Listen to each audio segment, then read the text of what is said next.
নমস্কার বন্ধুরা, আমাদের চ্যানেলে আপনাদের স্বাগত। গতকাল চেন্নাই সুপার কিংস রাজস্থান রয়্যালসের কাছে ৮ উইকেটে হেরে গেল।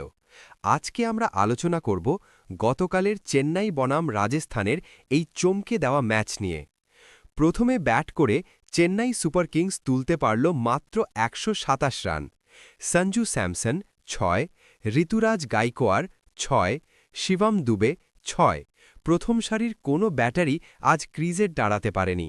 অবস্থা এতটাই খারাপ ছিল যে শেষ দিকে জেমি ওভারটন এসে ৩৬ বলে ৪৩ রান না করলে চেন্নাইয়ের স্কোর ১০০ পার হতো কিনা সন্দেহ। কিন্তু আজকের ম্যাচের সবথেকে বড় হাইলাইট কে কেড়ে নিল জানেন? মাত্র ১৫ বছর বয়সী এক কিশোর, বৈভব সূর্যবংশী। ২৩ বছরের যশস্বী জয়সওয়ালের সাথে ওপেন করতে নেমে সে যে তাণ্ডব দেখালো তা অভাবনীয়। ওকে দেখে একবারও মনে হয়নি ওর বয়স মাত্র ১৫। সচিন তেন্ডুলকরের রেকর্ডকেও ছাড়িয়ে যাবে মাত্র ১৭ বলে ৫২ রানের এক বিধ্বংসী ইনিংস, ৪টি বাউন্ডারি আর ৫টি ছক্কা, স্ট্রাইক রেট ৩০৫.৮৮। এই বয়সে এই পারফরম্যান্স আগামী দিনে ভারতীয় ক্রিকেটের জন্য একটা দারুণ খবর, আর বিপক্ষ দলের বোলারদের জন্য চিন্তার কারণ হয়ে দাঁড়িয়েছে। অন্যদিকে রাজস্থানের বোলাররা আজ দুর্দান্ত পারফর্ম করেছে।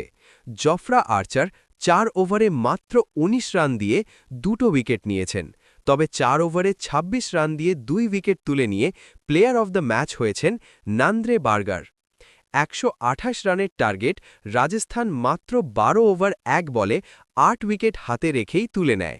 বৈভবের পাশাপাশি যশস্বী জয়সওয়ালও ৩৬ বলে ৩৮ রান করে অপরাজিত থেকে ম্যাচ জিতিয়ে মাঠ ছাড়েন। গুয়াহাটির বর্ষাপাড়া স্টেডিয়ামে চেন্নাইয়ের বিরুদ্ধে রাজস্থানের এটি টানা দ্বিতীয় জয়। আজ রয়েছে আরও একটি দুর্দান্ত লড়াই, পঞ্জাব কিংস বনাম গুজরাট টাইটান্স। জেতার চান্স বলছে পঞ্জাবের জেতার চান্স ৫২% আর গুজরাটের ৪৮%। ভিডিওটি ভালো লাগলে লাইক করুন, শেয়ার করুন, আর ক্রিকেটের এমন সব দারুণ খবর প্রতিদিন বাংলায় পেতে আমাদের চ্যানেলটিকে এক্ষুনি সাবস্ক্রাইব করুন।